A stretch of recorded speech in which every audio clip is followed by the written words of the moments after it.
कोल्हापूर पासून जवळच असणाऱ्या पेठवडगाव येथे झाला आहे भव्य प्लॉटिंगचा प्रोजेक्ट। या ठिकाणी रस्ते, लाईट, गटर्सच्या सोयीनियुक्त कलेक्टर येणे प्लॉट उपलब्ध। प्लॉट बुकिंगसाठी संपर्क करा Bhogam associates, land developers and builders. Plot number 118, गुळ line, Shri Shahu market yard, Kolhapur. Mobile number 9921229292।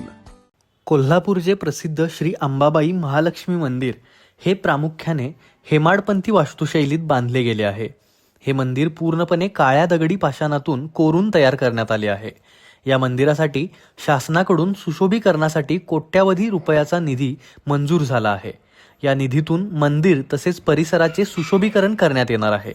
मात्र या मंदिराच्या पुरातन वैभवाला बाधा न आणता सुशोभीकरण झालं पाहिजे अशी मागणी कोल्हापूरकरातून होत आहे। मात्र आज धक्कादायक प्रकार उघडकीस आला आहे। या पुरातन मंदिराचे सुशोभीकरणाचे काम करत असताना पुरातन वास्तूचे दगडच कापले जात असल्याचा प्रकार उघडकीस आला आहे। यामुळे भाविकातून तीव्र नाराजी व्यक्त होत आहे। प्रशासनानं तात्काळ या गंभीर गोष्टीकडे लक्ष देणे गरजेचे आहे। मंदिराच्या पुरातन वास्तूला बाधा न आणता सुशोभीकरण झाले पाहिजे याची काळजी प्रशासनाने घेतली पाहिजे अशी मागणी भाविकातून होत आहे।